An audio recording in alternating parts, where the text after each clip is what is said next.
Tom di enw fi a dwi'n rhedeg Swig Smoothies, sef cwmni smoothies o Gaernarfon. A beth da ni'n neud ydy mynd rownd yn fan a gwerthu smoothies sy'n cael ei wneud yn ffres o amgylch gwahanol lleoliadau. So ar ddechrau'r season yma, o pan oedd yr haf ddechrau, nes i sylwi bod fi angen help yn y fan, a wedyn o'n i wedi clywed am Gynllun Cyflogi Lleol drwy Nathan Craig yn neud yr un peth, a wedyn o'n i jyst eisiau'r profiad yna o gallu fod yn gyflogwr am y tro gyntaf a gallu cael y cymorth yna. Nes i weld hysbyseb ar Facebook ac o'n i wedi clywed am Swig Smoothies ac o'n i'n meddwl bod o'n syniad really cool. So nes i jyst mynd amdani ac oedd gyda fi'n job ar y pryd, so o'n i fel sef yn neis. Dwi'n pethau Gwenno'n rili, fatha o'n i wedi gweithio mewn fatha business o felly, ond o'n i jyst eisiau fatha job gwahanol a jyst yn gallu mynd ar ôl Gogledd Cymru.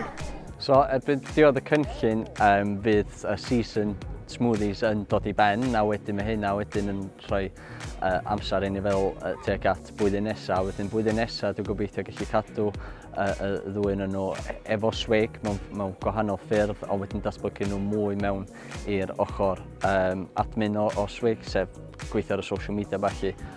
Ie, mae'n ffyn gweithio yn y fan yn di. Mae'n wahanol i weithio mewn fatha caffi. A ti'n gallu jyst datblygu sgiliau fatha sut i marchnata, bwyd, jyst y pethau bach fatha sa'n neb yn sylwi wrth gweithio yn y fan.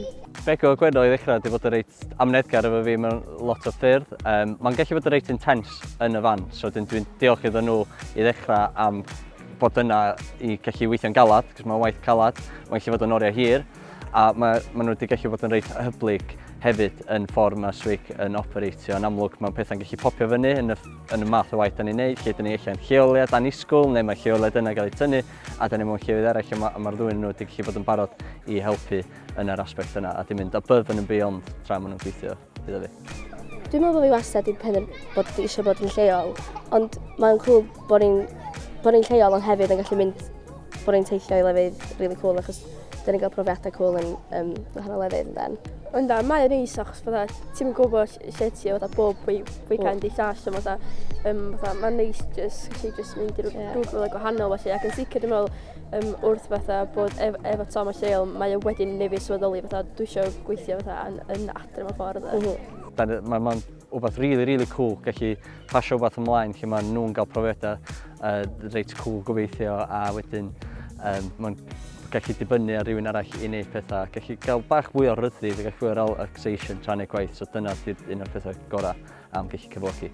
Ond definitely ti'n meddwl bod gweithio yn Gymraeg mae'n lot gwell. Mae fi a Gwenno'n teimlo lot mwy cyffyrddus yn siarad Cymraeg, a hefyd mae'n dda gweld bod pobl sydd ddim yn siarad Cymraeg yn dysgu am y geiriau Cymraeg mae Tom di rhoi ar y smoothies.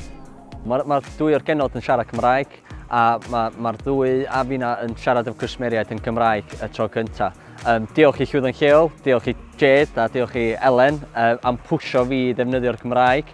Mae'r enwa bob un smoothie yn Gymraeg. Mae'n gorfodi bobl sy'n di-Gymraeg i gallu rhoi bach ymdrech i siarad chydig bach Gymraeg. A mae hwnna, dwi'n meddwl, wedi troi'n USP.